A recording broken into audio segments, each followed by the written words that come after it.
Hey, what's up? My name is Jonathan Fink, and this is my audiobook series, live and free on YouTube. Up next, The Pokemon Gods Are Real, Chapter 31, The Rivalries.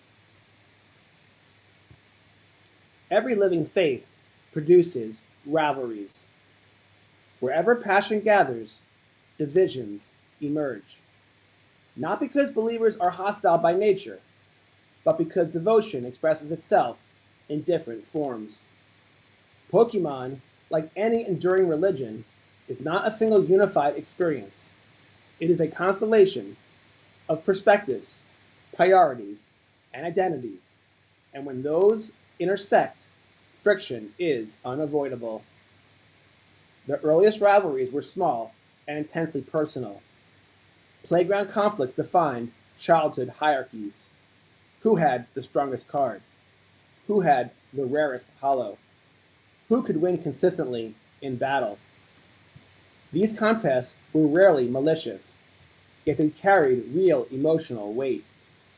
A Charizard was not just cardboard, it was status, proof of favor from the gods.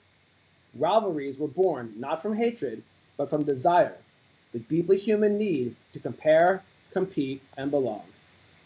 As the community matured, rivalries evolved. Collectors and players developed different philosophies of value.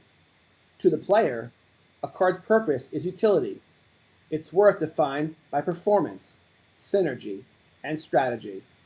To the collector, value may lie in artwork, rarity, condition, or nostalgia. The same card could be sacred to one group and irrelevant to another. These were not merely disagreements about objects, they were competing interpretations of meaning. Investors introduced yet another axis of rivalry. Where collectors pursue attachment and players pursue mastery, investors pursue asymmetry. They think in cycles, scarcity, and future demand. Their presence reshaped conversations and occasionally strained the social fabric. Was Pokemon a game, a hobby, or a market? The question itself became a fault line, producing debates that were less about correctness and more about identity. Even within subgroups, rivalries thrive. Vintage enthusiasts versus modern collectors, Japanese print loyalists versus English set purists, grading loyalists aligned with PSA, BGS, or CGC, set collectors versus character collectors, completionists versus minimalists. These divisions may appear trivial from the outside, yet inside the religion, they serve an important role. Rivalries create structure, they sharpen preferences, they generate conversation and energy. Competition itself is a generator of rivalry. Tournaments transform friendly tension into formal contest. Deck archetypes clash like philosophical schools. Players encounter recurring opponents whose names became intertwined with their own journey. Victories accumulate narrative weight. Losses demand psychological reckoning. Rivalries here are rarely permanent enemies. They are recurring chapters in shared stories of community members. Market dynamics intensify rivalries in subtle ways. Scarcity creates competition. Competition creates emotion. Emotion amplifies perception. When products are limited, buyers become rivals without even ever meeting. When prices surge, envy and anxiety quietly surface. When markets correct, validation and frustration alternate.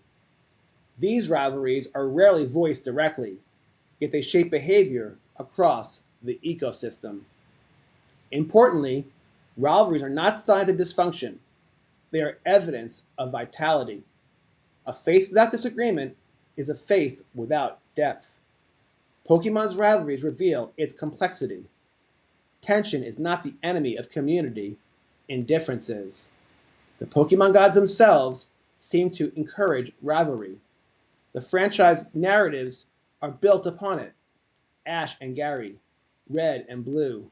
Trainers defined by opposition, growth forged through challenge. Rivalry is not framed as destruction, but as catalyst. The rival is not merely an obstacle. The rival is a necessary force that drives evolution. Healthy rivalries elevate the faith.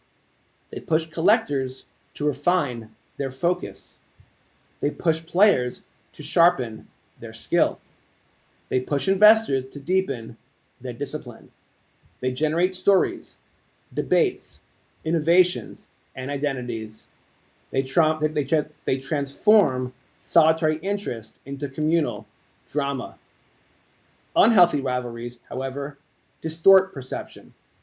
When disagreement becomes contempt, when competition becomes resentment, when identity hardens into exclusion, the spirit of the hobby begins to erode. The same passion that energizes can also divide if left unchecked. Every faith must navigate this tension.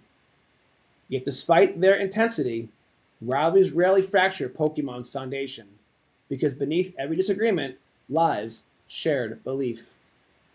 All participants, collectors, players, investors, purists, newcomers, are drawn by the same gravitational force: wonder, nostalgia, curiosity, the thrill of uncertainty. Rivalries play a vital role in the hobby community and serve a paradoxical function.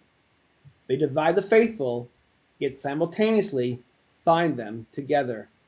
They create conflict, yet also meaning. They sharpen differences, yet reinforce belonging. Because a rival, after all, is still a fellow believer in the religion of Pokemon. End of chapter 31. Up next, chapter 32, the World Championships. If you enjoyed this chapter, please hit the like button. If you really enjoyed it, please subscribe. Thank you so much. God bless.